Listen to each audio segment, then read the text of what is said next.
Welcome to Profiles in Eccentricity, a show about weirdos. With your hosts, John Fahey, Aaron Peter, and Matt Brousseau.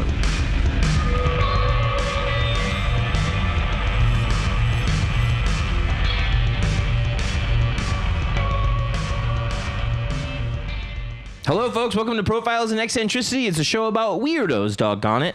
My name is Johnboy. It is Johnboy time. Your host, John Francis Fahey, the COVID kid, COVID barely 19, joining me as ever, the hot-bodied cum god. I'm afraid he's some kind of high-functioning pervert, accelerating into hyperversion before my very eyes. 3 children stacked on top of each other in a trench coat, each child, of course, shredded, massive cock, erect, several of them bi, one of them fully gay, disguising themselves as an adult man, of course, is the purpose of wearing the trench coat. Yeah, to get into those hot underground beat-up gay clubs. Exactly, yeah. But the other two were like, oh, whatever. But the one is like, hell yeah. Yeah, he's running the show. Yeah. Aaron Joseph Pita, how are you? That's me, man. I'm fucking just trying to like mastermind the hyperverse, you know? I mean, everyone talks about the multiverse. Yeah. I'm in the domain of the hyperverse. Of course. Dr. smart. Manhattan Beach of the hyperverse, Of course. if you will. Of course. All times, past, present, and future, are perceived at once. Mm-hmm. Also with a big blue veiny cock. Mm-hmm. Wow. All around the world, same song, baby. All around the... You were watching that the other day. Or you were singing it. I was singing it, yeah. The world's introduction to Tupac. Yeah. I came to the party to get naughty. Yeah. And to your right, my left, Mr. Handsome Matt Brousseau. Oh, hi. How Yeah. are you? I mean, I guess I went to the party to get naughty, but, came. you know. My favorite thing is Humpty in there goes, oops, don't get the grease on your pantyhose. Talking about the girls eating chicken in the limo. Now that's would you also get grease on you if you're getting busy in a Burger King bathroom? Dude, you're going to you get could, grease yeah. everywhere if you're with Humpty. On the set of grease. It sounds like it's kind of a precursor to the sex. Well, you know, that's some of the hump. You know? Yeah. I get excited about my foods. Mm-hmm. Yeah. How are you, good boys? Good. Yeah? How are you? I'm lovely. Oh, good. That's nice. I'm lovely. I do. I want to tell you about a rowdy guy from Ireland, Oh. and I don't want to hear any. I don't want to hear you talk about donkeys No, I don't or know. bogmen. No, that's not my Or style. I don't want you saying anything about the mix or the Mick? patties. His name Patty? I just don't want to hear any of that talk. What about I don't want to hear any of that talk. nothing? His name Nothing. is Patty Mick, isn't it? No. Actually, I think this guy is technically he's of nobility. So the nobility really, at that point, they came from a lot of the Norse stuff, the original Vikings that made Dublin a city and all that, and then of course the English, and then the intermarriage of both, right? And then also, the Catholics would kind of marry their way into some of these. But as always, before that, Patreon. Extra episode a week. You gotta. We have a ball we on just there. did a nasty one. Did we? It was like a 3 big, hours. big 3 hours. God damn. Talked about all types of shit. Everything. Oh, yeah. Music and then politics and superheroes. Yeah, just Yeah. a real potpourri episode. I'll tell you, it didn't feel like that long at all. No, there's some potent potables in there, absolutely. PP Podcast on Twitter. Follow us there. Profiles in Eccentricity on Instagram. I'm just going to dive in if it's cool with you guys. They dive away, sailor. So I guess, Aaron, how much do you know about the earliest pistols, the dueling pistols? Oh well, as you know, I am known as Pistol Pita Yeah. on the question, interwebs. Gonna make this about me. It's the only way to get you interested. What do I know about the earliest pistols, like flintlocks? Exactly. That sort of thing. Yeah. Wildly inaccurate. Yeah. As most guns were until the advent of rifling. Yeah. So they were just using like little BBs, basically balls. Misshapen. It's often, definitely imperfect. Yeah. And not perfect spheres, and they don't fly through the air very well like a knuckleball. So knuckleballs, in baseball, they go like this because they don't have a spin, Right. and the ball is inherently not very aerodynamic. Yeah.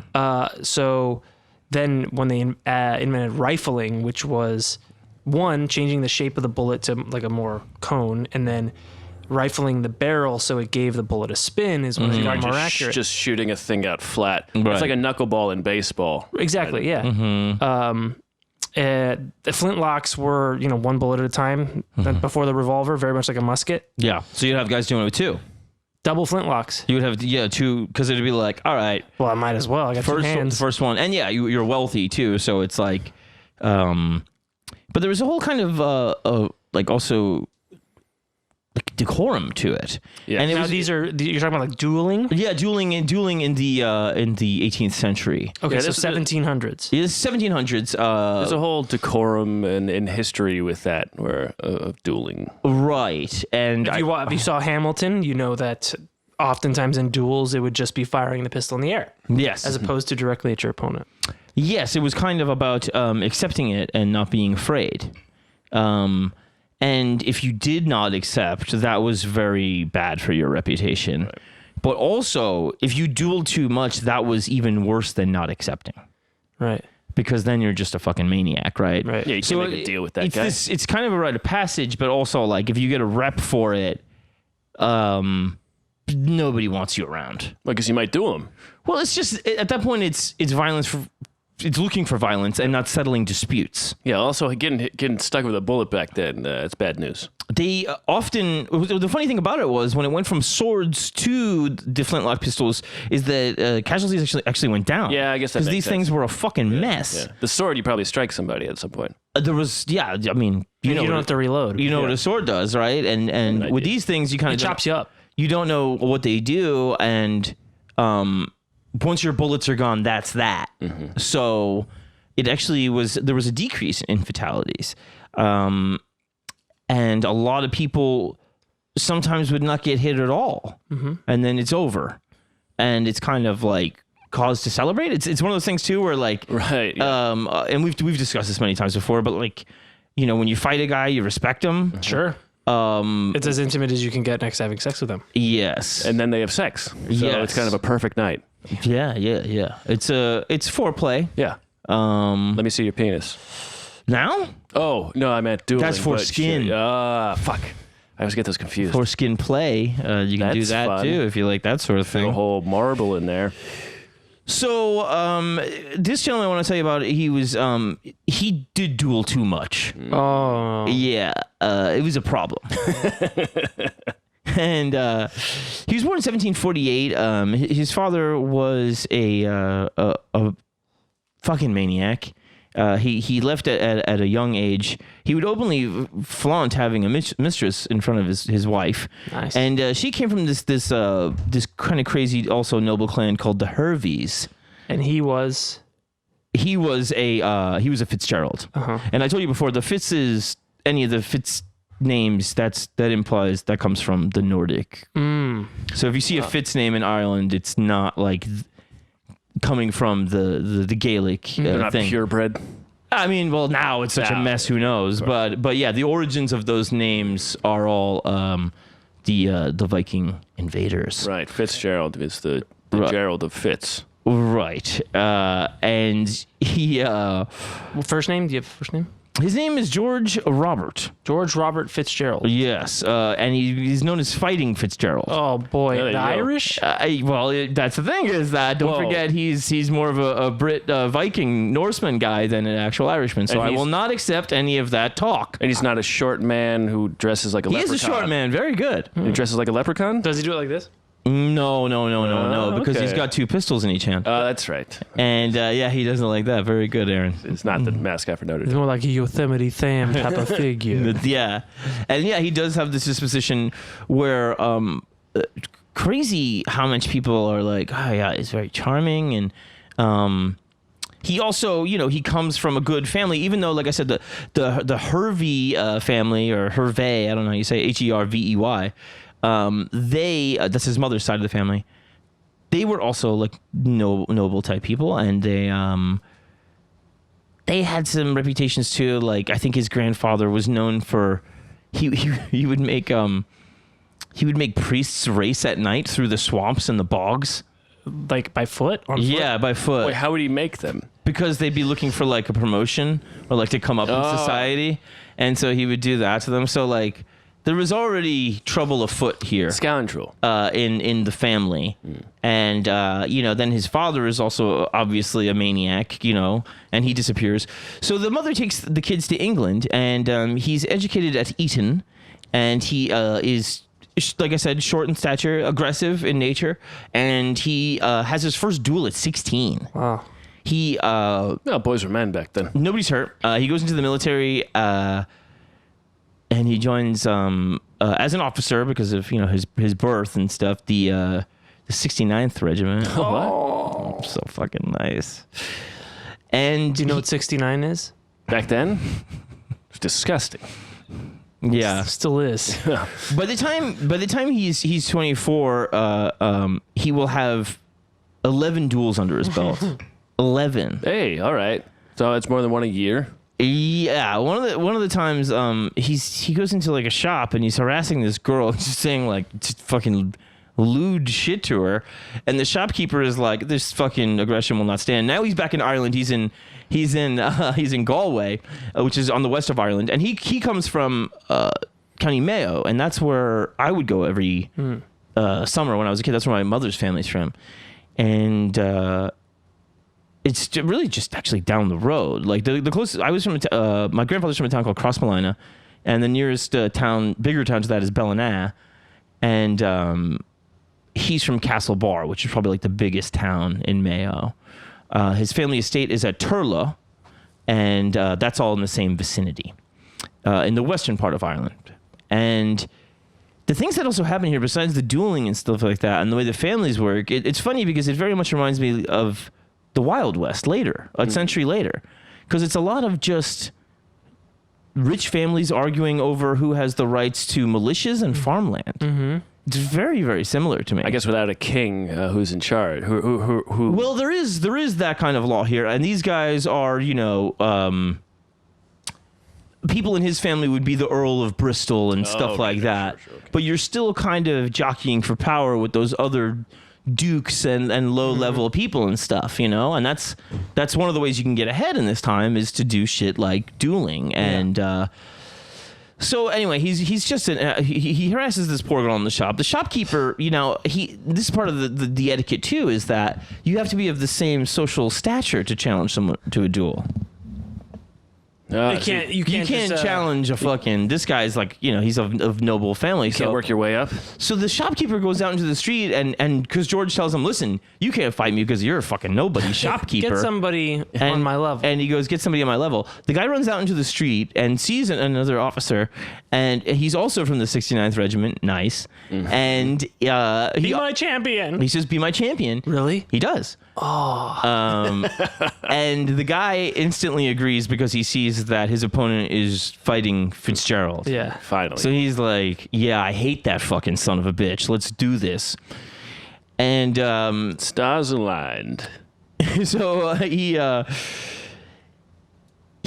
Fitzgerald gets hit in the head with a bullet. With a bullet. But these things, when they first come out too, like when they're like not good and hot, especially, they come out slower. So he just gets like a rock to the head, basically. Yeah, but it fucks him up pretty good. Sure. And now some local surgeon is trying to help him, and he's got to cut out a piece of his skull because there's so much pressure on his head. Oh God! So he's cutting out this piece of his skull and trying to like sew this. He's also the town barber. Sew the skin back over it. Meanwhile, George is screaming at him that he's ruining his wig. Ruining his wig. His wig. He's like he's got one of those white wigs. Yeah, they all have fucking wigs back then. Yeah, because they would often shave their heads because of the lice. Yeah, and So, I guess syphilis and all syphilis, that too. Yeah.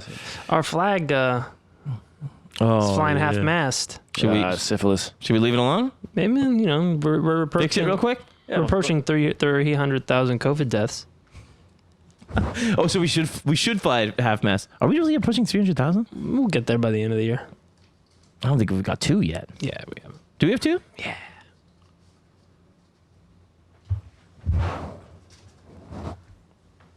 So he gets one to the dome. Takes one to the dome. Bleeding all over his wig. He's now a redhead. And he's yelling at the guy saving his life. Yeah. That's good. Classy. Good move. Yeah. Rush it. Now somebody tells his dad who's also named George. This is the first Fitzgerald, George Fitzgerald, and he's, like I said, also a maniac.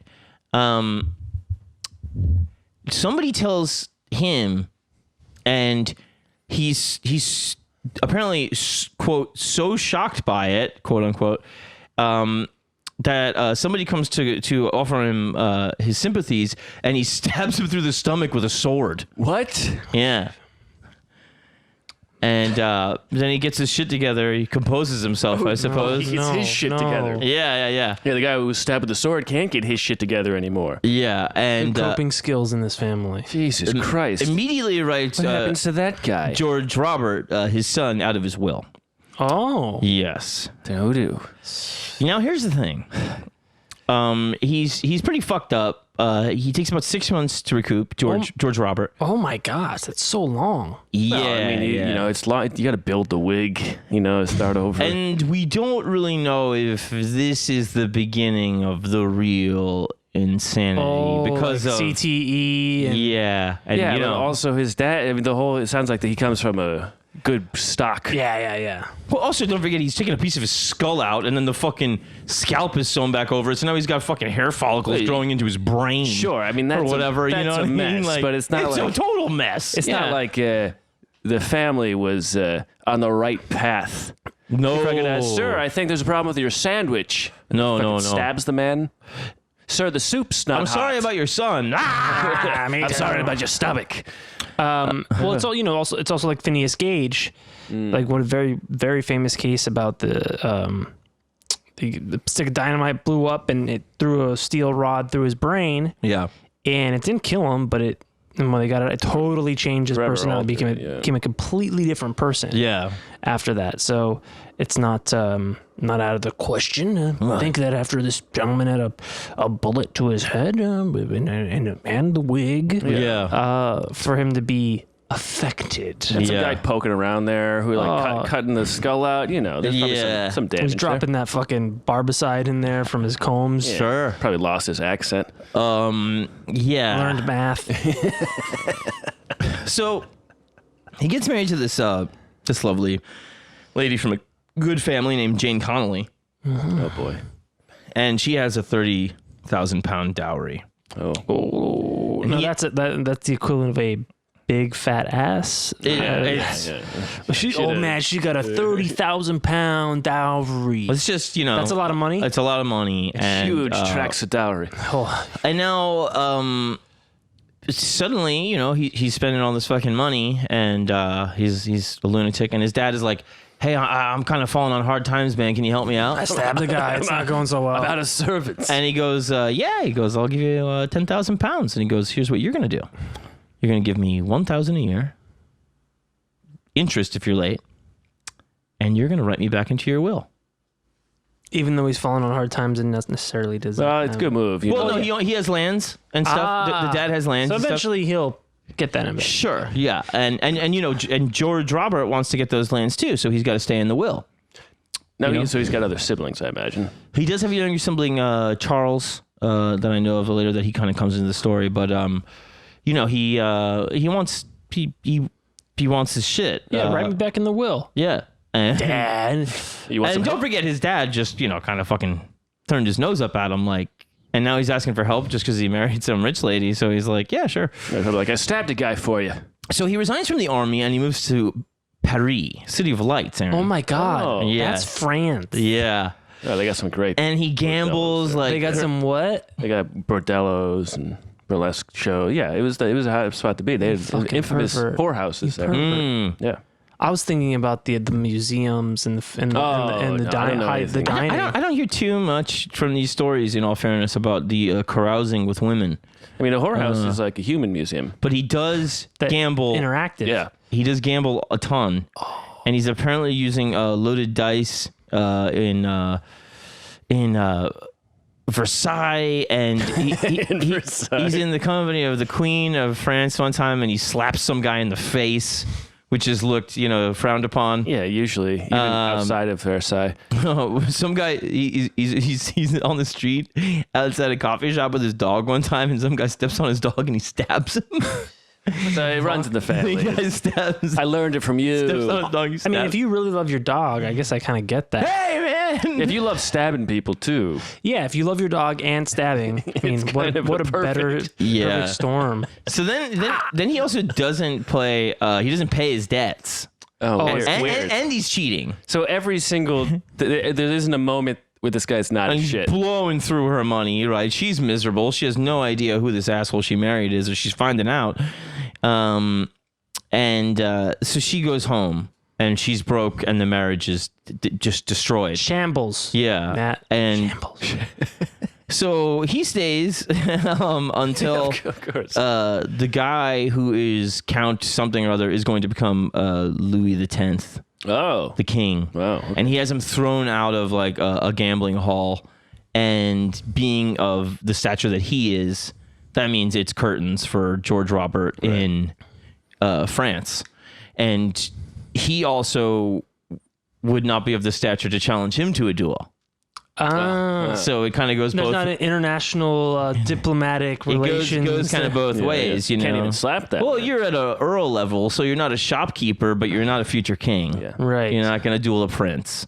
You know what I mean? Sorry. Yeah. You must go find some worthy champion to fuck with me, you piece of Irish trash. Just go to Go Austria. back to your backwards country with your snakes that one day St. Patrick will rid you of, hopefully, if things go well. We ain't got no snakes in these here swamps, boy.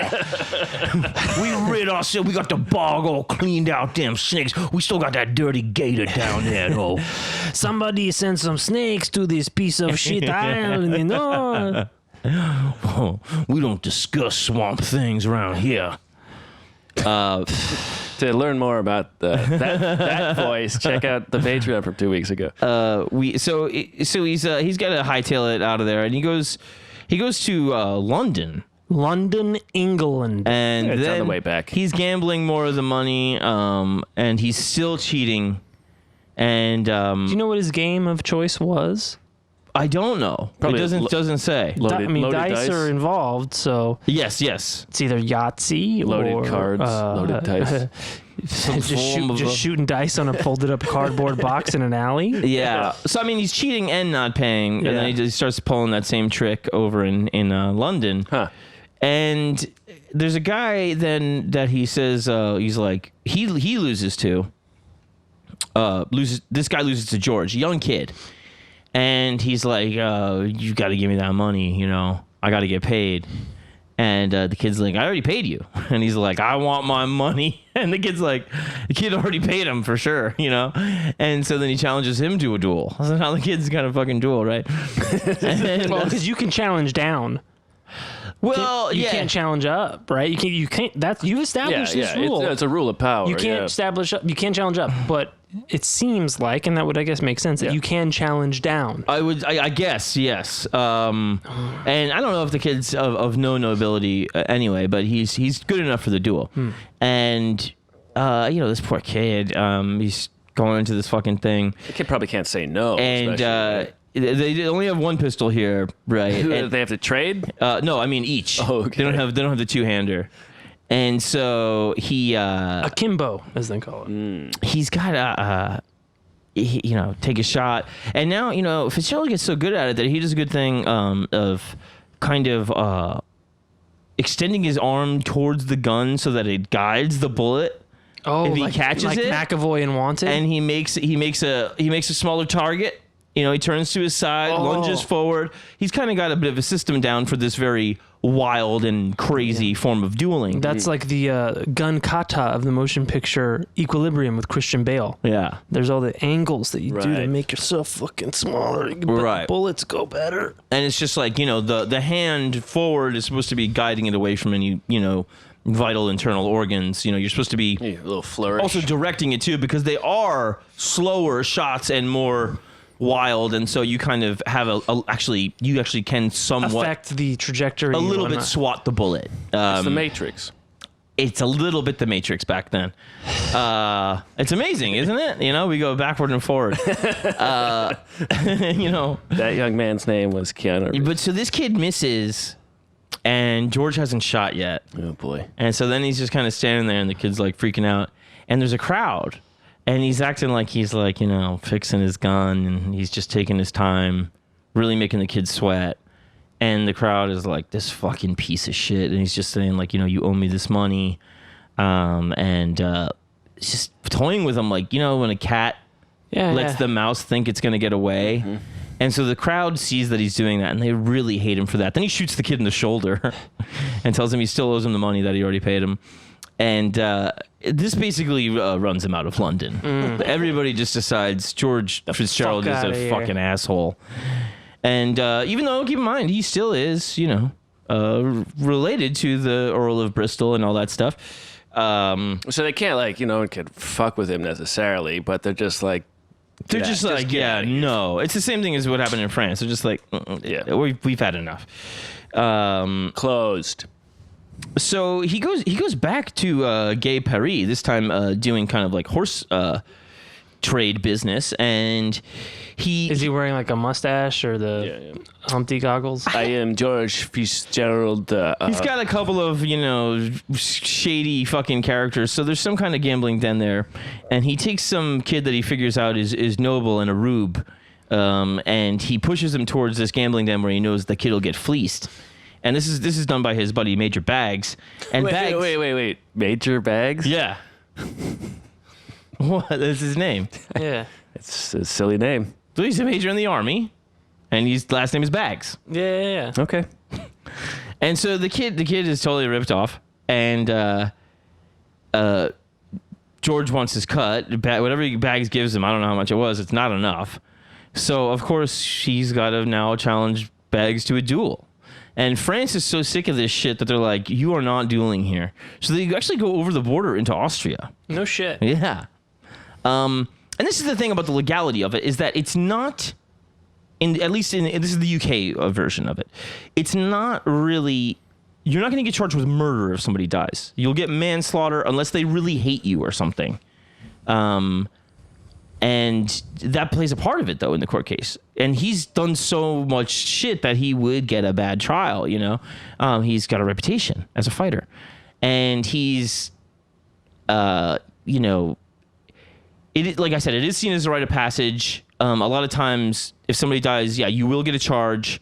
A lot of times, it's immediately just like acquitted or thrown out. People go like, this isn't really premeditated murder. This is two people signing up to be idiots. Yeah, I mean, if you both say we'll enter live this and competition. live. Yeah. But especially a guy named Major Baggs. France doesn't want any part of this. Take this fucking shit to Austria where those heathens are cool with this kind of fucking bullshit. Yeah.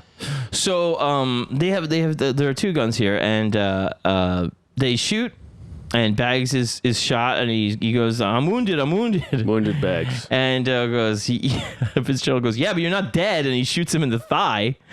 And then Baggs just flies into a rage and starts chasing him, shot twice.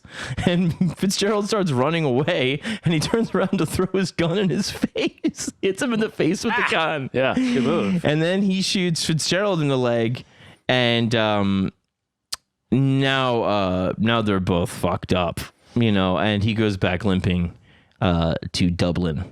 Limps all the way back to Dublin. Yeah. They're 4 months. That's a hell of a limp. And so he's got the scar from, you know, the headshot, and he's got the limp. But a lot of people still find this guy very charming.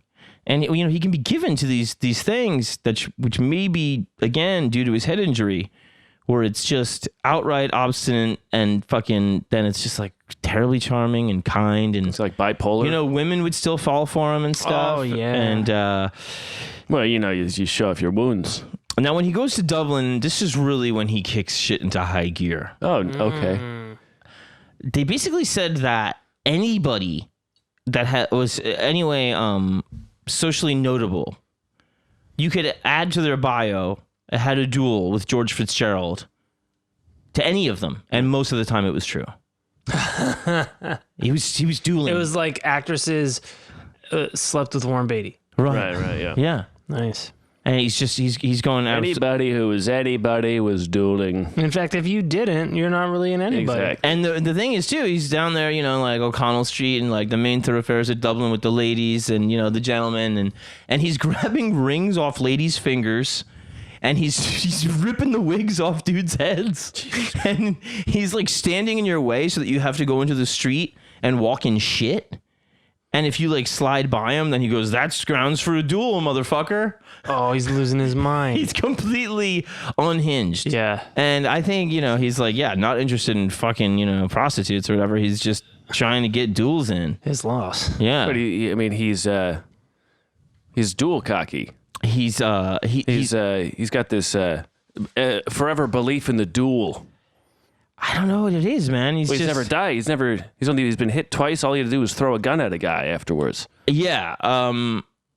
So he's just challenging everybody. One day in St. Stephen's Green in Dublin, there's two of them dueling in broad daylight, and they're gonna call the cops. And then it was considered among the crowd of more classy people. They said, "Well, listen, one of them's gonna kill the other one. The other one's going to get arrested, and then we'll have two fucking assholes off the streets." Yeah. And they just let them go at it. I'm sure people felt that a lot. Yeah, it's like, okay, fucking... It's like these goddamn fucking assholes. Someone killed this man.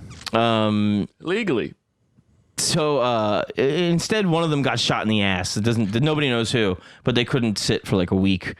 Well, that's how you know who. This guy won't sit down for anything. Yeah, they don't. Every article after article, it said all the same things, but they didn't say who got shot in the ass. Well, yeah, probably all came from the same guy in the middle of Dublin. So now he starts going back to the old west of Ireland, right? And this is where things get back to the old west ways. Yeah, so city duels are a little different, I suppose, huh? Yeah, well, there's also more. He's got more sway there, right? This is he's gonna get the estate. He's an inheritor to it, and his family still matters there. His mother's family still matters there. Are you talking about in the West? In the West, where he's from. Yeah. And he's got this house in Turlough, and it's near Castle Bar. And so he's around Castle Bar, and he puts together a little bit of a militia. Oh. And so basically, he's got a whole bunch of heavies to kind of protect his little estate there. Yeah, like 12 people dueling that's a battle. And he gets the militia together, and if when he take them on again, like his uncle, he'd make them ride through the bogland at night hunting for foxes and shit, and then he would like pick on one and have the other guys like beat the shit out of him in his own militia. Oh God! So this is a pitiful group of just people. An absolute fucking maniac. And then he from Russia he gets a pet bear. Oh, that's always a sign of whenever something's up. We have a good story when a pet bear shows up. Yeah. Yeah. Well, that's why I think of it when I think, guys. So sometimes one person, he actually got the bear in Dublin. The bear comes from the east to the west with him. And on one of the city bear. Well, it comes from Russia originally. So, but it's a trained kind of bear and stuff like that. Dueling bear. But he gets it. He's with some legal assistant on his way to Castle Bar, which back then is by coach. Yeah. Like this is like... Yeah, they're shitting the streets from the horses. Yeah, but the bear, after a while, you teach the bear to drive the coach. Well, he's dressed up like an old lady. The bear. And I'm just... The legal assistant... The legal assistant thinks it's like a foreigner. He doesn't understand it's a bear. This Polish man is just a maniac. This like got into magazines. This story got out. And so then he would rip the wig off and he'd be like, "Kiss it!" And then the kid just ran out of a moving coach, jumped out. He would do this quite a few times. He would dress the bear up like a woman, bring it into the coach, spring it on people, and then tell them to kiss it, and then they would completely lose their minds. Was this a baby bear? It was, I guess, a small enough bear. Yeah, I imagine it was a bear that he still had some control over. So he's got his militia together, as opposed to the bear just ripping the coach apart. He's got his bear, and he's already just causing pandemonium with the neighbors. Pheromone. He's accusing them of pandemonium. Very good. He'd accuse neighbors of rustling cattle and shit like that. So of course, after midnight, they'd all get fucking challenged to duels. Yeah, of course. You can't do that after midnight. Try to kiss my bear. He said he did. I mean, so I'm just gonna take a quick little break right there. Yeah. Let's do and it. we'll come back.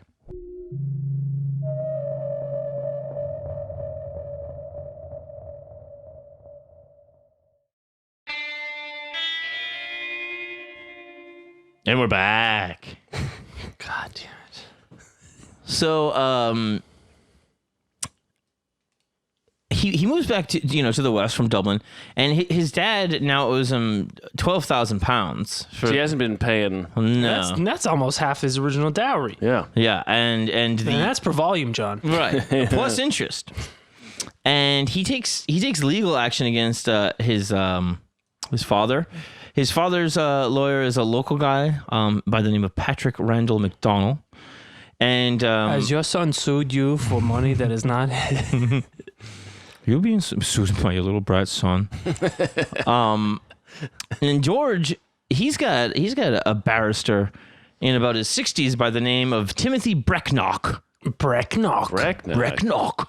Brexit. Oh, There you are, Brecknock. I see you there, standing over there with your grizzly beard and slack jaw. Your beady eyes. Now, Brecknock is a guy he met from the London days, and can imagine the kind of guy that Savory character. that get attracted to this maniac. Counselor, I need you to defend me as I sue my dear old daddy. If you Yes. don't, then I'll do you. And you do, the highwayman, the role of the highwayman, yes. just they're robbers, they're thieves. Or a band. Now, Brecknock was known for forging evidence to get one of these guys, his client, off, Hey, good lawyer. which he did. got him off, huh? Then he wrote a bunch of parodies and satires that were frowned upon by the powers that be in England. Are they like satires of a lawyer getting someone off? Like stories? Yeah, so he's it was considered like sedition, and what would happen back then was they would have the hangman burn the copies of your They sentenced the writing to death. Yeah. Oh yes, that's right. You know about yes. this? Yeah. Well, the writing itself was satanic. Right, yeah. So as and long as then you burn that, then everything. so he makes his way over here, and he was also known for every Good Friday drinking a bowl of his own blood. Well, you give Brecknock? blood. Yeah, Brecknock. Give blood. What Take the blood. fuck? Yeah, he drink a bowl of his own blood every Now, Good Friday. Sounds like Brecknock, a what is that? great Friday. Is that Austrian for Blood Bowl? Brecknock? Yeah. I don't know what Brecknock They comes serve it at Panera. He trained at Oxford, never got a degree, and Yeah, but he it's like saying I went to Harvard. Did you graduate? I went. I went. so now he's like in his I went to this 60s. tour. But he's really ready to get involved with all this bullshit, and so He drank a bowl of his own blood Every every Good Friday. That is Good Friday. every Good Friday, once a year. Once a year, yeah. Oh, God. Have a bowl of blood. Probably kicks it up a notch. I would think so. Yeah. Especially if you piss in it. So he's representing the son, and the older George loses because his barrister is the young McDonnell, and probably this guy was cheating too. He's certainly not drinking his own blood. So George gets possession of the estate. George Robert. So his dad is he's got to go. Well, he gets a possession of the house and estate, but the father gets together with McDonnell, his lawyer, and the younger brother of our George, Charles, and he starts selling lease for part of the estate. Oh, good move. And there's a Galway man by the name of Caesar French. That's a real name. He's You like say? the least Irish shit I've ever heard in my life. Spelled like Caesar? Caesar, yeah. Caesar French? Caesar French. Sounds like a fucking house DJ. So Caesar French shows up. Caesar French. Caesar French shows up from the county south is Galway. So Caesar French in the building on the estate. Your name is the last two places you were. he starts throwing all of his fucking cows all over the estate. He starts throwing cows all over. Yeah, he's moving in. Yeah, okay. Here comes my cattle. Oh boy, right I'm sure glad I signed a there, lease on this over land. there. Here I go. Cow in the bathroom. And George fighting Fitzgerald. The fuck are you doing with goes, all what these? the fuck is this now? Why doesn't he have the bear kiss him? Turn the fucking music down. He goes, this is trespassing, and he challenges him to a duel. Of course. See, he doesn't know anything else. That's the problem. French loses the duel, but he's not dead, as nobody ever is. And he comes back with a a gathering, a militia. A gang. From Galway. And don't forget, our George Fitzgerald has his own militia. Yeah. And so... And about how many men are these militias? I mean, I would imagine something similar to posse strength. Wow. So not necessarily a gang, but definitely a posse. Maybe a minor bags. Now, are they well regulated? No. No, they're not a well regulated. No. I'm sure you got to earn your keep.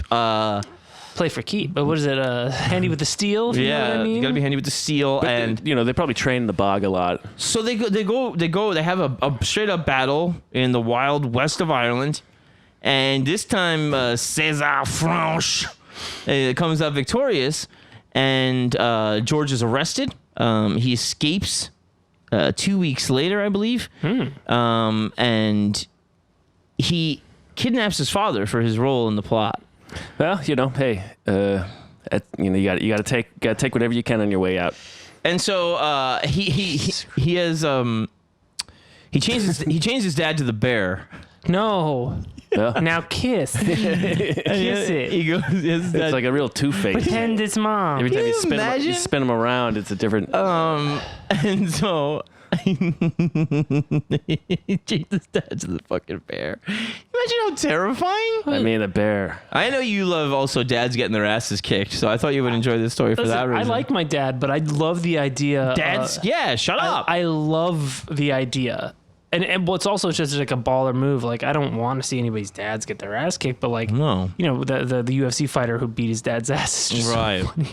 Now, I've seen dads chain bears before. Could you but- imagine being a dad and this thing that you squirted out your ball sack grows up to chain you to a wild bear. animal? Yeah, like puts him in a cave too. Do you not think about the moment of conception during that? I know. Like, fucking Chappelle bit? It's like, but you came out my balls, You can't man. have a ball. You need a macaroni necklace. You a bad motherfucker. Dads and bears. That's that's probably a title worth covering. So he's escaped and changed his dad to a bear, put him in a cave. No. 2 different times, Put him in I a believe. cave. Because the bear probably put because him in. one time, the first time he changed him to the bear, he agreed to sign over all of his shit to George Robert, the son, and but he goes, but you got to move to Dublin, and then the son was like, God. no, I'm not. I guess you really like this bear, Dad. So then he takes him to the cave, changes him to the bear again, and biblical story. George Senior signals everybody like, hey, this is my fucking crazy son. And they take him to jail.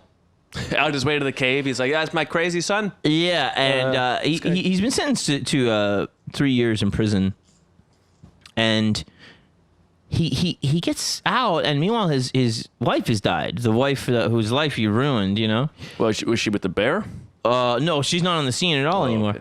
But he treated her terribly. Of course. Didn't give a flying fuck about her. She didn't have sex with a bear, but she did meet this beautiful old woman in a coach once. Yeah, I was like, I guess that's who he left me Had a for. real tryst. So she dies, and Of what, like cholera or some bullshit? yeah, she dies. Actually, she's not near him anymore. She's taken. They have a child together, and the child is being raised by relatives in England. So Good. Thank God. Other bears. They're away. They're away from him The altogether. whole family. He's of bears. been shot multiple times alive.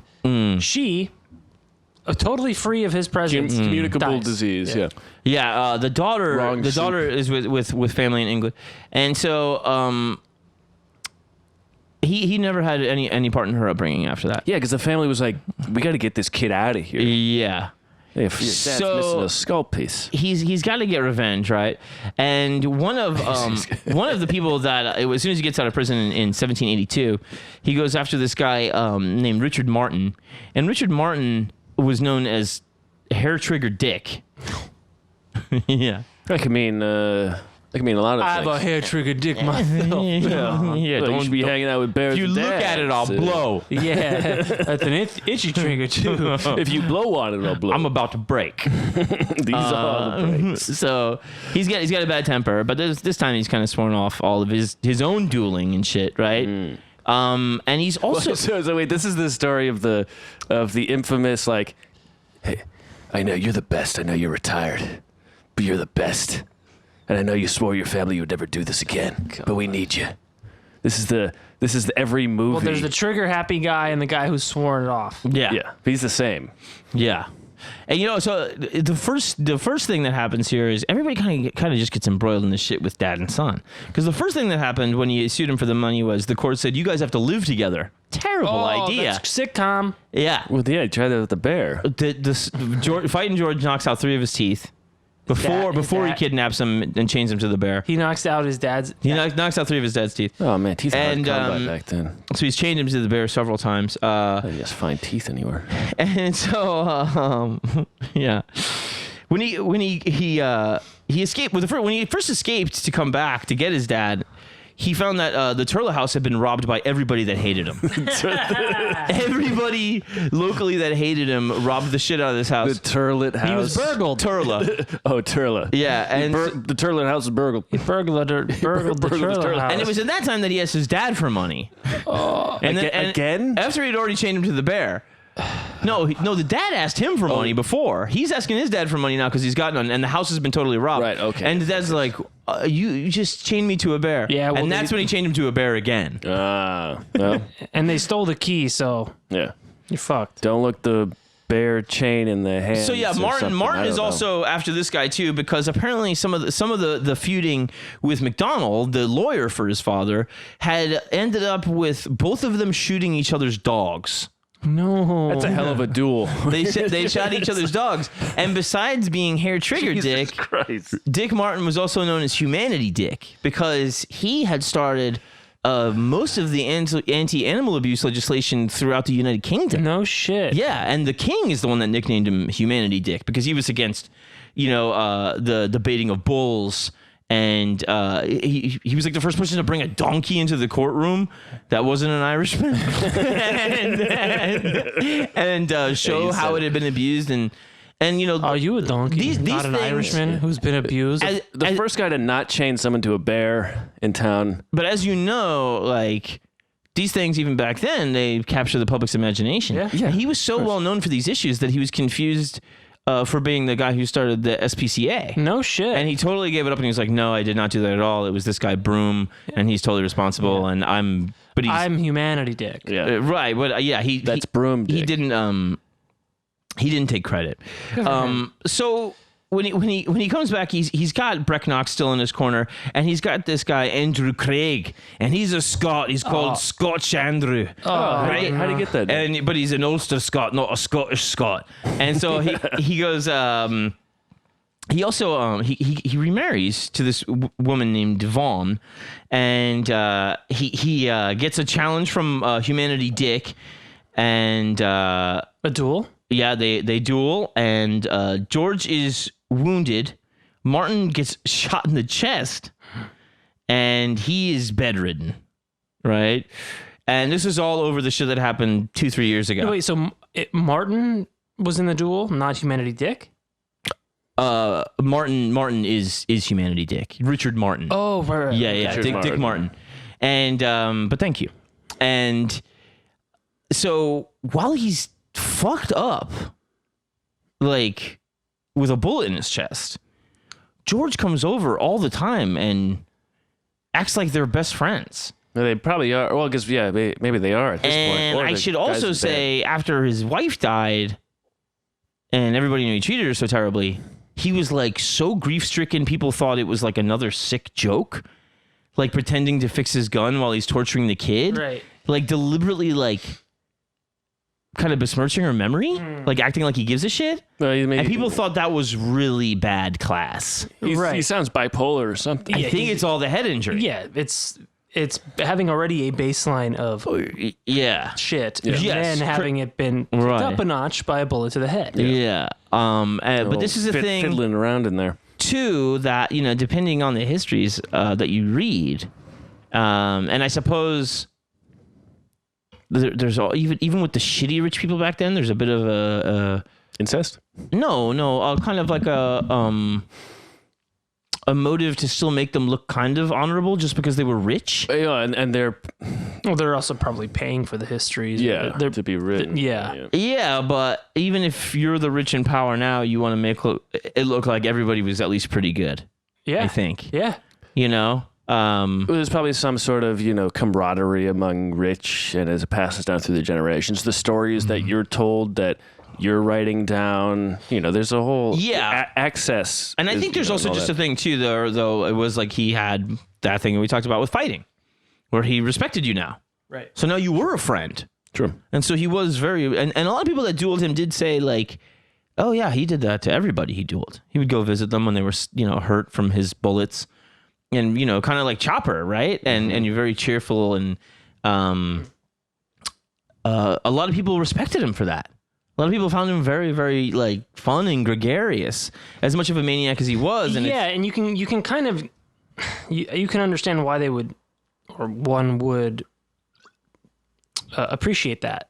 But also you have to be very critical of the fact that this is the only way that this guy can have camaraderie. Is through fighting. Before that, he's pushing you in the shit in the street and stealing your wig and your ring. It's kind of a wash.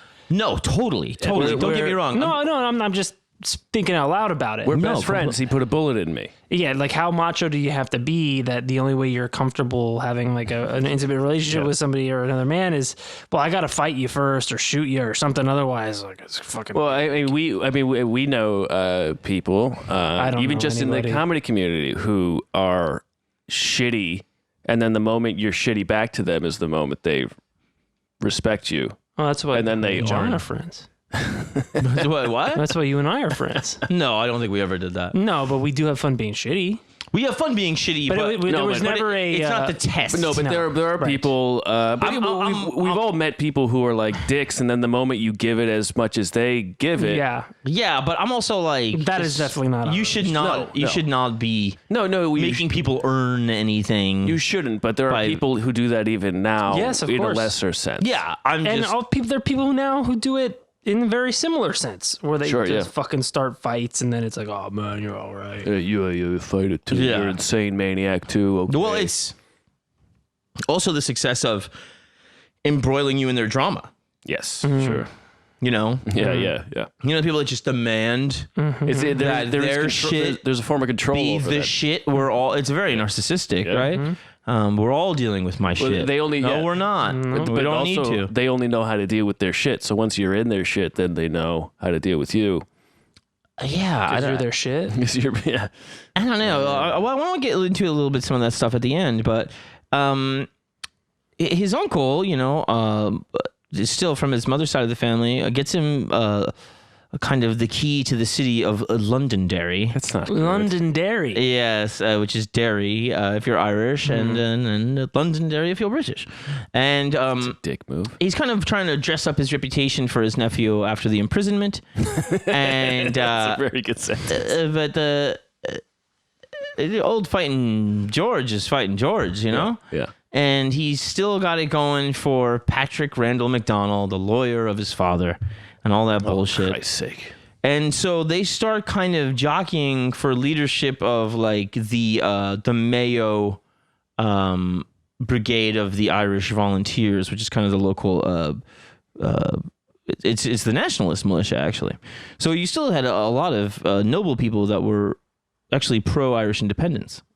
And people throughout his family were involved in the Irish volunteer movement. It was, I think, kind of seen as a little bit more akin to, rather than the Irish revolutionaries of the IRA later, but it would be more like the American revolutionaries, society people that didn't want to give the king any money. Right. You know what I mean? Okay. So these guys were kind of in that category.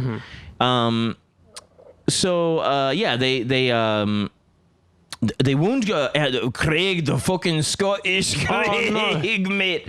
And they don't really know, but things come. I think MacDonald won leadership of the militia, and it was still headed by fighting George Fitzgerald.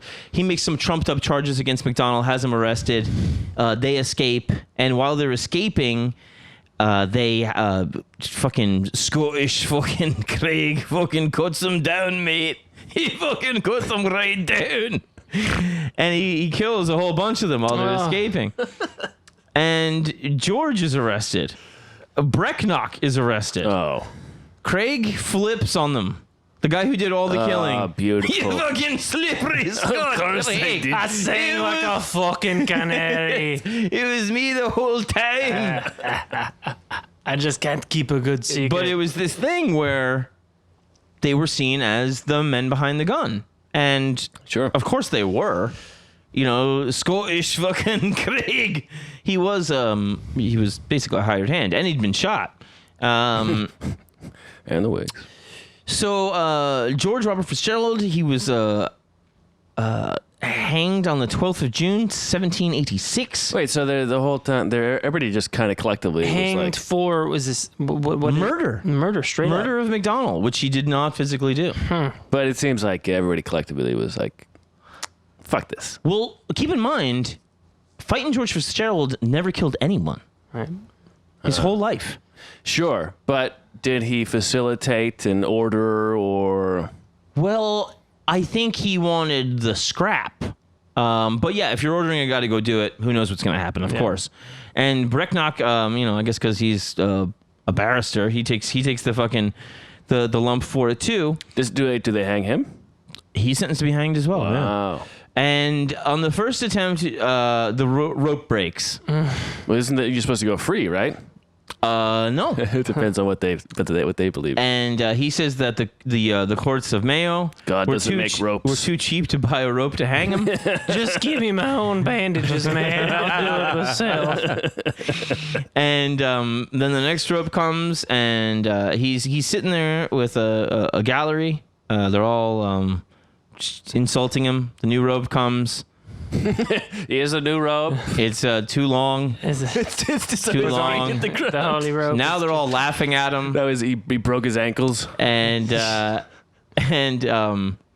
third rope does the job. It kills him. It's the Goldilocks rope. And they just right. they bring his body back to That's just right. Turla House, which has been robbed again. Oh god. Everybody stole everything out of it, so much so that there wasn't even candles to show the body with. Well, candles are an incredible luxury. You know how hard it is to make a candle? No. Well, yeah, we can get into it right now if you want. Do you want to do a profile? You know how much sperm, whale or otherwise, you got to use?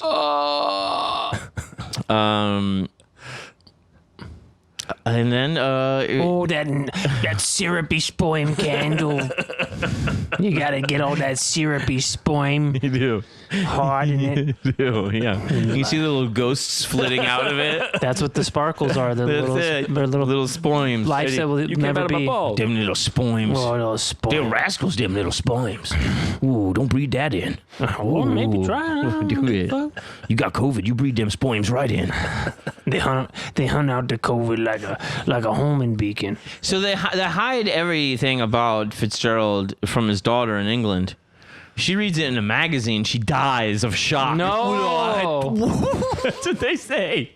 That she died of shock and shame at reading the exploits of her father in a magazine. She got hit by a bus. She just walked across the street. Nah, Grandpa stabbed her. Apparently, She just died of shock. that's one of the stories. Another story was that some grave diggers went after grave robbers dug him up and went after a ring he was buried wearing, and they found the skull with the big hole in it and shit like that. And they basically, they think that's what might have done the whole emotional fucking swings is, but also he was born to two sides of a crazy family already. But I mean, God only knows what fucking damage is done by that fucking thing. Cause it's really the real, 11 duels by 24, you're already a psycho. Mm-hmm. Yeah. But really pushing people into the street and I know you smell like shit. dueling anybody, like... And he was he wasn't a tall man. Yeah. Okay. Yeah. I guess there's energy to both of them. I feel like maybe... Yeah, there's big dick energy, there's small guy energy, there's hole in the head energy. Sure. There's WAP energy. Yeah, not WAP. No. WAP. WAP's don't have energy. Yeah.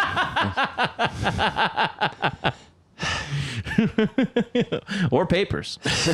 Yeah, it's but I want to ask you guys about a couple of things here. And one thing is, if you're watching this guy, and the other men of his stature and privilege, wealth.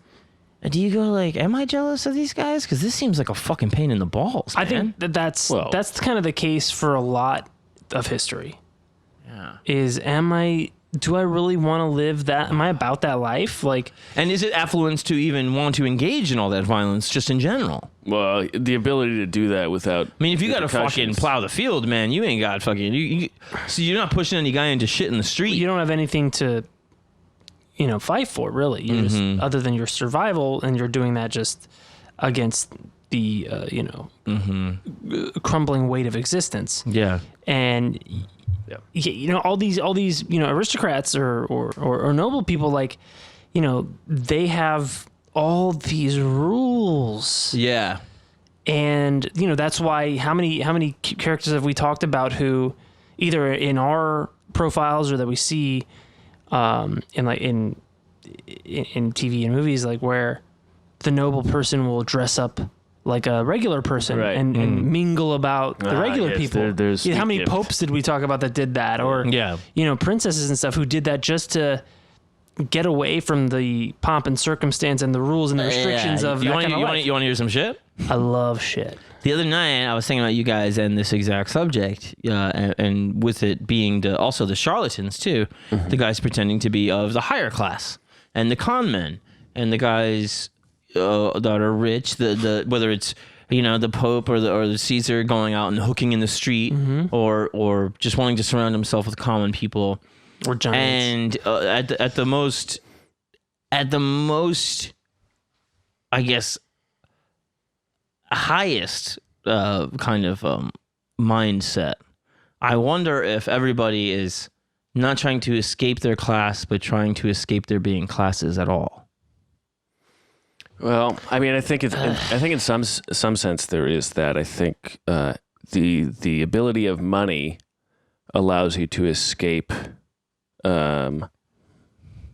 It gives you authority that you wouldn't have, so you don't have to be as smart, but you're already in a higher place where you can take on these smart ideas without actually having to do the work and understand them. Mm-hmm. I mean, so I was thinking about like the dueling. One of the reasons that poor people aren't dueling you is that they can't afford fucking 2 guns. And they have nothing to fight over. Yeah. Yes. That's something I should say about the one of the duels he did. He sent his gun. He had to give the guy a gun. He sent his guns on ahead with another guy, that would like ride for wherever he was going, and the guy got drunk and he didn't have his guns, and he was so mad. This is when he dueled Martin, Humanity Dick, that he grabbed like one of his servants' guns, and they were so fucking like rusty and shitty that he had to like use all of his might to press down the trigger to get it to go off. But he was so committed, to doing. He was not going to back out. Yeah, he's not that guy. Right. But it was a tool of the wealthy. You don't have fucking pistols. And what instead of pistols now we have like your parents pay for you to get into Harvard. Mm-hmm. That's the tool of the wealthy. You don't actually have to be smart enough to get in. Getting into Harvard doesn't mean anything anymore because you can just have a ton of money and you're allowed in there because that's what happens. Yeah. Harvard has so many legacy admissions that it's largely meaningless. Mm-hmm. And so that's the same except thing for the people who actually work their ass off to get there. Well, it's meaningless unless you are also a Harvard legacy. Sure, yes. And then it's you hire those people. Mm-hmm. Just like fraternities. Like fraternities are the same thing. Right, but that's the thing is that there's so many of these people where they're like, the hoodlum that's doing the graft or whatever and being the con man. He's like, I don't necessarily want to only hang out with rich people, but I would like the option to. Right, and I think the same thing happens with the wealthy that want to descend the ladder. So going back to your original question, is it at its highest level? At the highest level. Maybe on a very deep unconscious level. Maybe. I don't have that much faith in humanity. That people are like, oh man, wouldn't it be great if there were no classes? I mean, it's such a privilege for them to slum it. Yeah. Not for the charlatan. No, that's not slumming it. Slumming it from the upper classes to slum it. Yeah. That is a privilege because they are going back. Sure. Right, but it's also a cosplay thing. But it's not. I agree. It's not really if you think those are the people that are really living. No, but you get to escape for a moment I'm a touch of poor. I had a touch of poor last night, and oh wow, do they live? And then you get to go to a place where you don't actually have to. The reason that people are like are partying so much in juke joints is because this is the fucking 5 hours of the day where they can celebrate life, and then they have to go back to toiling. Right. And then you get to join them for the 5 hours and you go, wow, they have so much life. And then you just go back to your house and don't actually toil. But that is not to say that their lives don't suck too. They suck in a different way. Sure. If you're a fucking cheerleader and you want to go hang out with those fucking freaky kids or the kids that smoke all the weed and shit, but you're like, well, I'm supposed to hang out with these kids, but I don't like it. They suck. They're mean. Right. Or whatever. Like, there is a thing too where you go like, maybe I just want to hop around tables and see who I just like. Yeah. And it is also a grass is greener thing for both parties, right? It totally is. I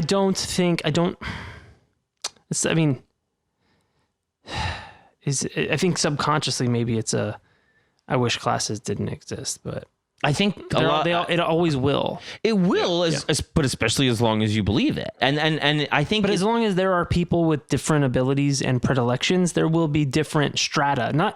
Maybe not like a caste system, but there will be people who in group preference. Right. But I think also by answering it that it can't be that way is such a testament to the power of class. And I think class is something that maybe we don't realize how much power we give. Sure. But I think, chickens have class. That's the reason pecking order exists. There is a pecking order. It's down. I mean, it's straight up animal biology. Right. There is a pecking order. So instead of the strongest, but we're not fucking chickens. Right. No, we're just a much more complex animal. But like chickens don't even. But do you understand what I'm saying? Like, of course, it's a biological process that people unwillingly fall into because that's just what happens to living beings. Right. I don't know if certainly a desire for a classist society it could have noble intentions, but I don't know if it's possible. I don't think it's possible because let's say. Also, how uninteresting. What do you mean? No class? I mean, listen, I'm classless. Mm-hmm. Trust me. But I mean, like, oh, you like school in summertime. If there isn't now that class with hierarchy, it sucks. But I mean, like, having different classes of people, I think makes life interesting.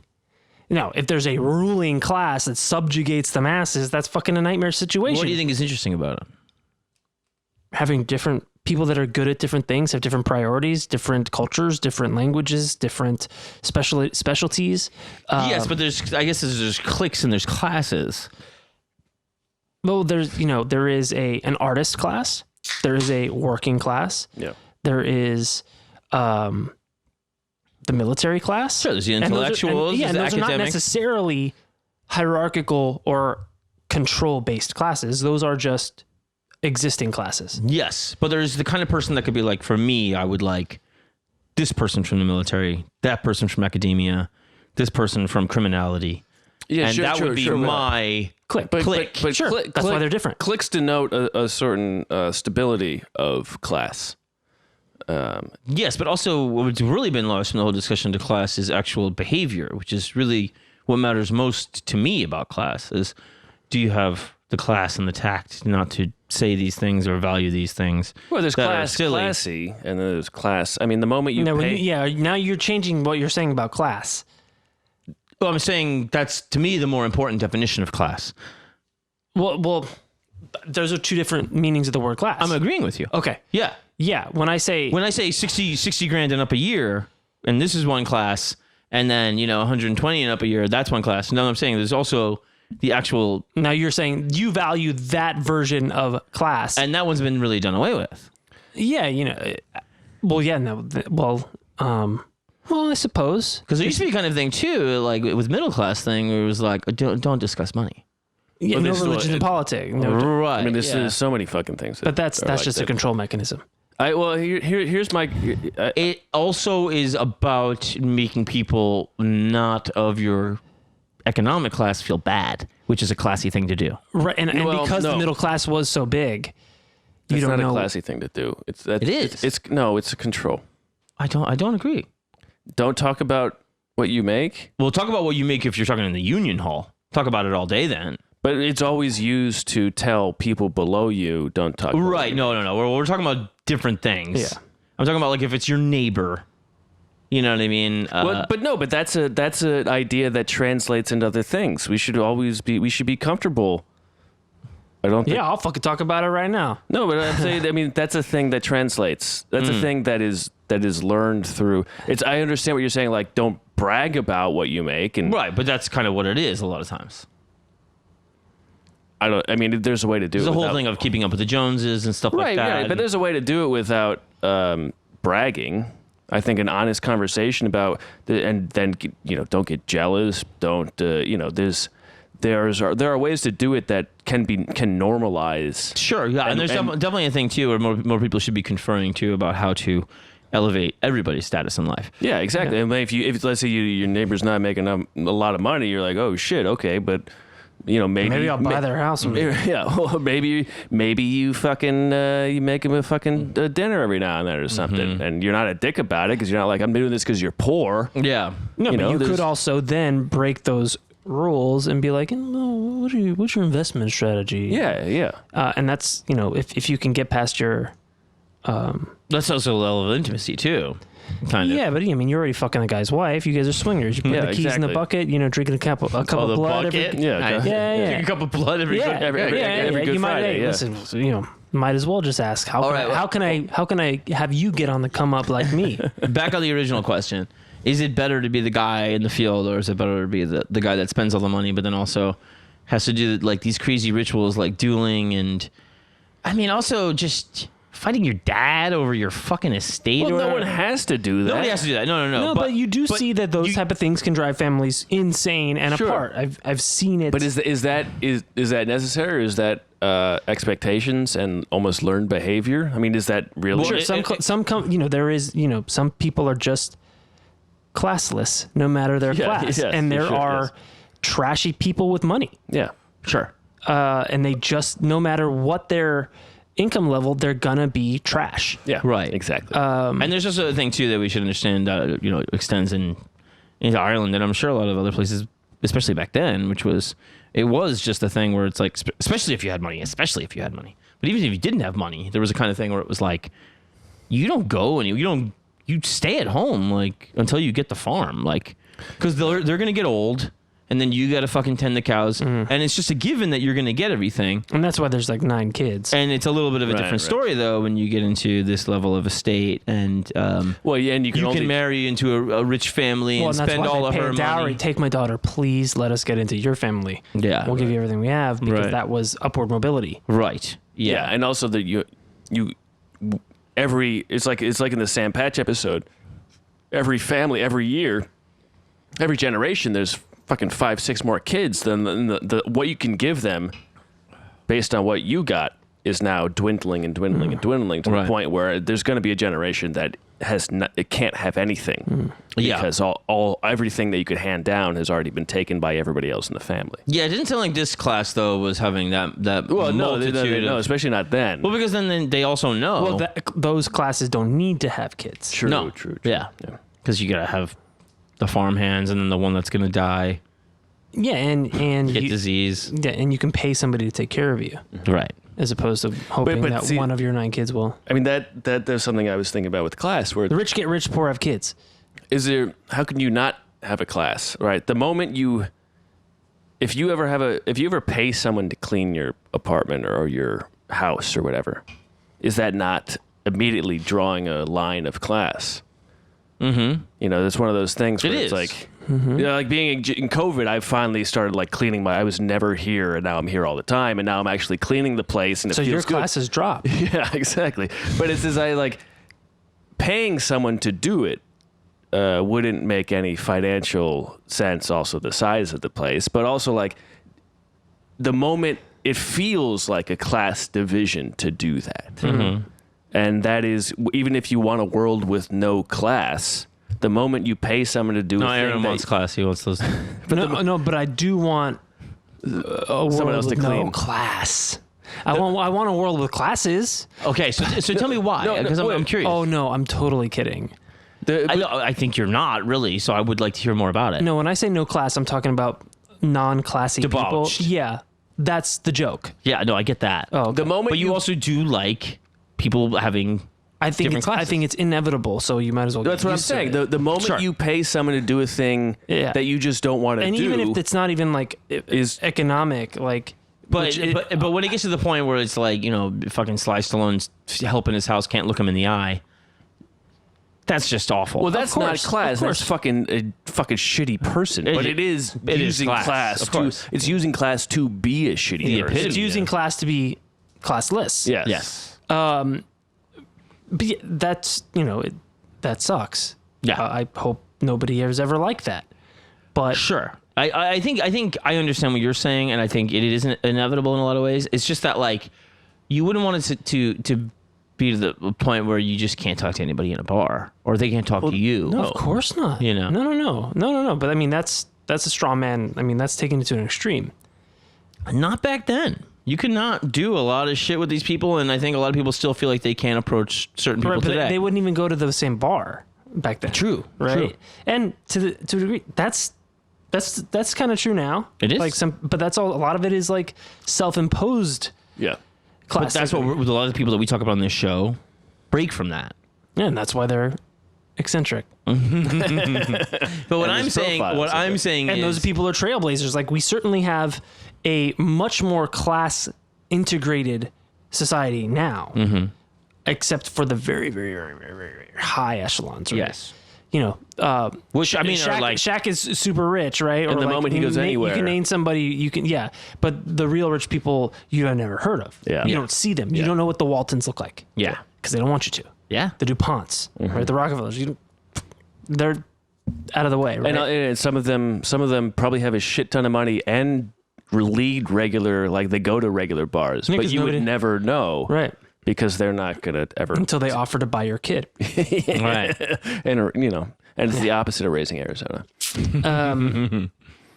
But I think it's inevitable that people with such a large population and such diversity of interests, talents, cultures, languages,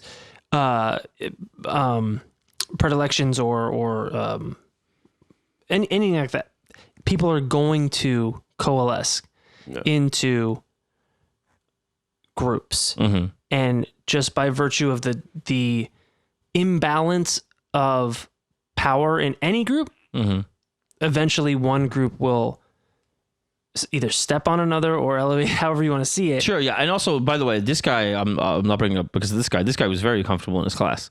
You don't see him bringing up any fucking cowhand. No, or he anything. loved it. He loved that he could start duels with. Yeah. But I think some of the other people that we cover, there's definitely a thing where I think they're trying to break out of the cloak of class that they're in, and very much surround themselves more with like-minded people, regardless of their background. Yeah. I think you should be able to do that. A lot of the people we talk about, I think, are trying to break out of the thing. They feel stuck in something. Yeah, and it is definitely the grass is always greener for sure. It's like I think if you would have this disguised Caesar passing the guy that's pretending to be a noble Roman, and they could talk to each other, they would both tell each other, "You have no idea how shitty it is there."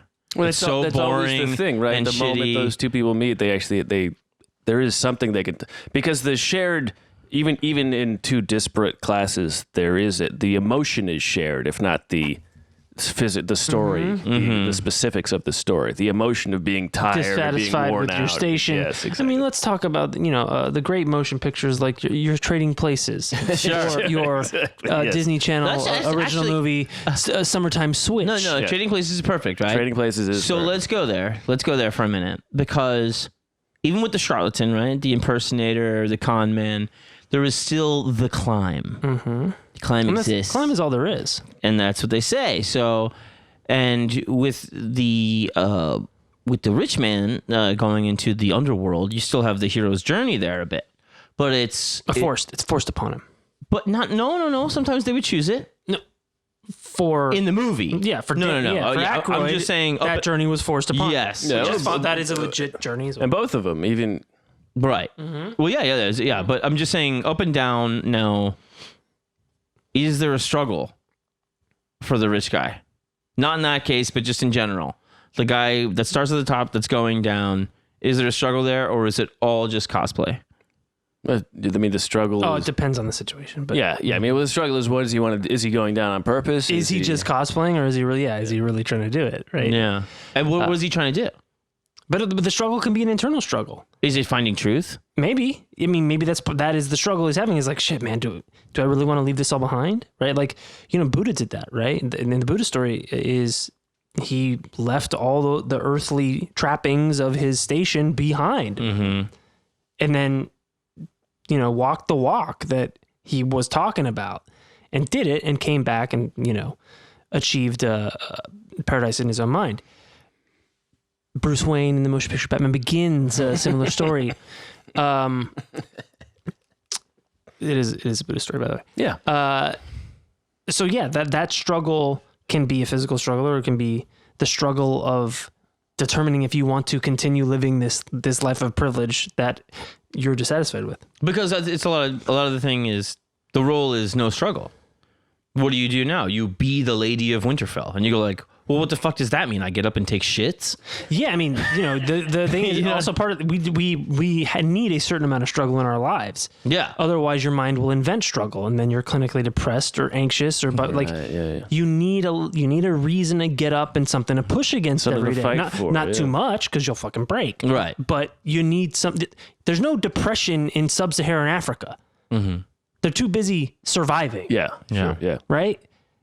I mean, even sub-Saharan and that's America. The thing is that I think even with this guy, even without the physical things and the genetic things, it's probably just like, well, dueling is a struggle.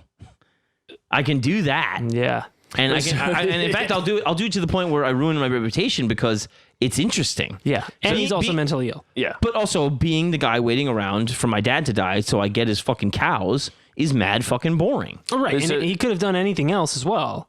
But this was the thing that he got into. Sure. This was the thing became this was his sports, This was his, like... He's named after his dad. Listen, man, he's also fucking compulsive gambling. The guy's compulsive. He's got a thing. Right. But, and he got shot in the head and kept doing it. He was looking... I mean, to do that many duels... And he got written back in the will, yeah. I mean, how many duels did he not do because the other person did? It sounded like he was constantly looking for a fight because he didn't actually have any legitimate struggles, so he was constantly inventing struggles. Yeah, totally. Pushing people to push him in order for him to have a moment where his brain would remove all outside obstacles and then just like coalesce behind one goal, which was doing a thing. Tunnel visioned. Yeah. But this was, some people, they have a variety of things that they choose to be their struggle. Yeah. Yeah. But this guy, this was a very compulsive. You saw, what his dad was like. His dad fucking stabbed the guy when he heard his son got shot. And it builds on itself, right? Yeah, yes, exactly. A few times it's a feedback loop. Yeah. But you would imagine that if you get shot in the head in one of your duels, that's it. That's enough dueling for me. I'm gonna go bet on dog races or something. Yeah. I'll find another. I'll replace one obsession with another. But this guy kept doing it. So there was something about. For him, the duel is the juice. I mean, maybe when he was growing up, his dad was like, "There's nothing better than one-on-one human competition." Maybe there was something when he was growing up. I mean, his dad stabbed a guy through the stomach. But it could have been fence. It could have been a million things. Yeah. But the duel for this guy, is just. I think it was. Yeah, I think it's just like, but it also, it gets back to a lot of that Wild West shit. You see these things play out with, it's still about cattle, it's still about the family name, it's still about how much money you got. They're still able to fucking basically roll the local government to do whatever they want. Yeah. But in this case, it was because of their class that they were able to do it. Which was also synonymous with money. Oh, of course, yes. Yeah. Totally. We're in the Wild West. It's the absence of any law. I think about Liberty Valance, right? But you're all hiring militias and shit? Right. But that's because there is an absence of any true order there. Sure. Still very, very similar, of course. Yeah. And then fighting over, like, who's the real sheriff, too? Yeah. That's very Wild West. Yeah, like, sure. The outlaws the next day have badges. Yeah. Yeah. And some of them don't even need those. And you're just kind of like, I don't fucking know, man. I'm just fucking going to take care of my spuds and go home. Yeah. Yeah. Yeah, they love spuds. What are you going to say about Liberty Valance? Well, I was going to say, I mean, in the Wild West, there's no class with Liberty Valance. Mm-hmm. And I think some of that is because the Wild West in America was, for Europeans, it was uncharted. Meanwhile, in this area of Ireland, there's these old families coming. There was a class structure. There was still a structure there. Yeah. I mean, the guys that were outside of that, as opposed to the Wild West, the King's Justice would always find you.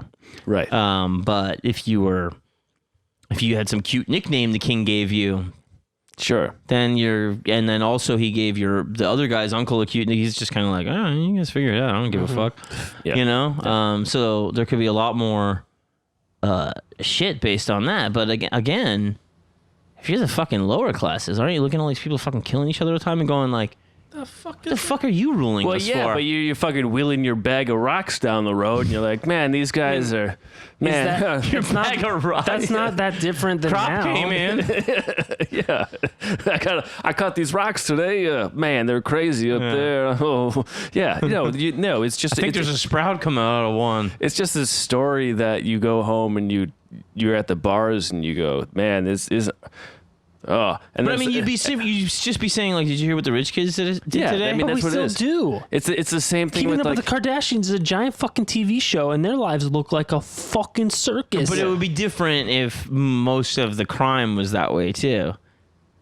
Well, sure. I mean, it might not be most of the crime, but it's definitely some Middle Eastern gotten away with crime. Some Middle Eastern sub-prince goes to UCLA and then gets hammered and drives his car into a telephone pole and kills 2 people, and the next day he's flown out. Yeah, of the country. I guess it's like Saudi Arabia trying to kill this guy in Canada and just nothing happens. You know? Yeah, I mean, yes, it's very, Khashoggi very similar and everything. here. I mean, it's just when they do it, it's not a crime. It's almost like global, class. Yeah, that shit. Yeah, but we should become diplomats. Oh, that's a good idea. You get fucking immunity. Talk mad do whatever shit. You want. Oh, shit. Yeah. You want to talk some shit? Yeah, let's talk some shit. Be a diplomat. We should. Yeah, we should probably be in charge of that stuff. Yeah, it's a good idea. Is it any better than who is? Yes, it is. I don't want to bury those people with Trump, these lifelong diplomats. Are they better than us? Yes. The lifelong ones, but not the guy who had a fucking hotel and then just bought his way into being. No. But there is the people that certainly and serve that shit forever. And they're the unelected diplomats. Nice. I'm sure they're nice people. Yeah. Yes. A lot of them are good people. Don't hate. But I do kind of envy the immunity thing. Yeah. You get a bear and just stick it on you get people? A bear, you kiss go to any fucking thing. pizza parlor you want. You're not queer, are you? You're gonna kiss the bear. Kiss my bear. The bear's not binary. Kiss the motherfucker. Yeah. Bigot. You don't even know what kind of bear it is. It's one of those non-binary bears. The bear will be very insulted. Non-binary then. Yeah. Nice story. Yeah, it was just, It's got bears. It's crazy. Got patricide. How'd you hear about this one? I don't remember. It was just when I came across it. Was in your gut. I think the you whole Googled time. Crazy people with pet bears. Yeah. No. I think checking down the list. When the bear came in, I was like, all right, this one's going down. You Googled best Irishman.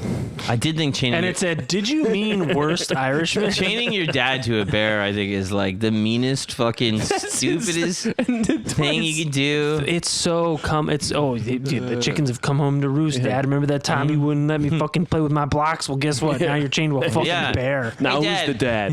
Kiss him. Dad, remember you used to show Mom your mistress all the time when I was like a little baby? I do. What do you think of this lady? Kiss it. I named her mistress. The kid thinks she's a foreigner because she would just grunt.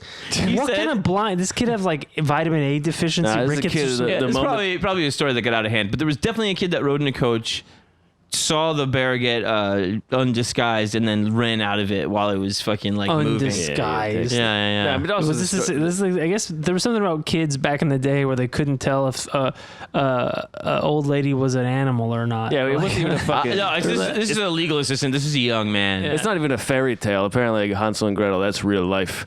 No. Little Red Riding Hood. Yeah, no, but I'm just saying all of those. Oh, yeah? They weren't even scary back then because everybody was like, "Oh yeah, I know that guy." Oh yeah, wolves weren't scary back then. Talking about that was the whole point of fairy tales is because the wolves were fucking nightmares. Back then it was just bears. Back then it was just a news item. Yeah, horrific news. A bear ate 100 people again. But a wolf came at night and snagged up an old lady, a couple of kids. Yeah, wolves but you cut the wolf's stomach open and everybody's in there. Oh yeah, and are you just gonna let do him that? out. Not everybody's Liam Neeson, Matt.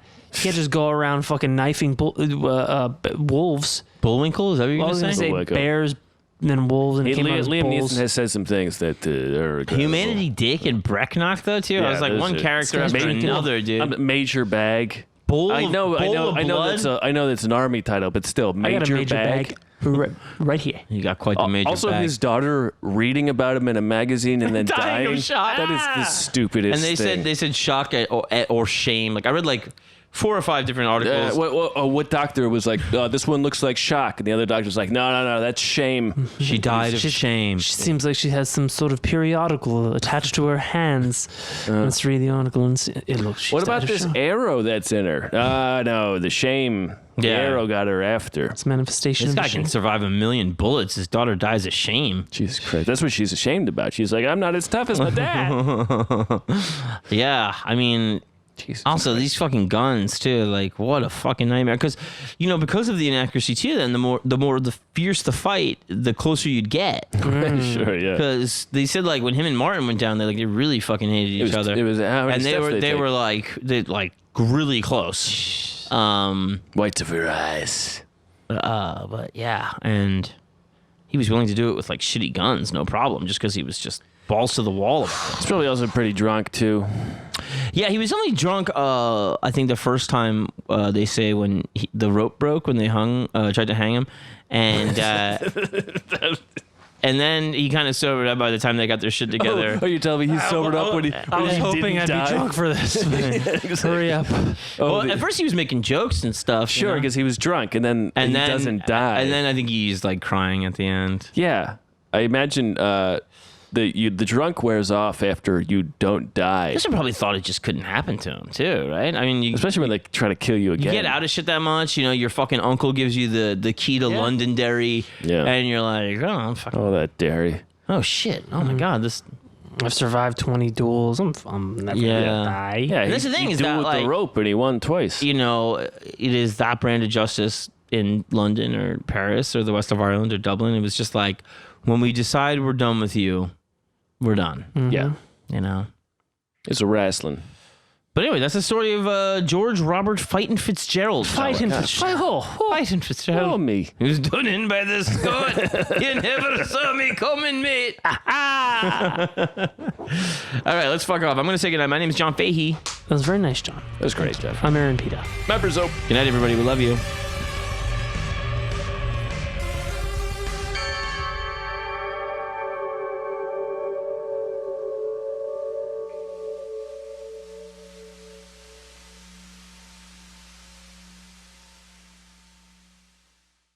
Starbane's Audio.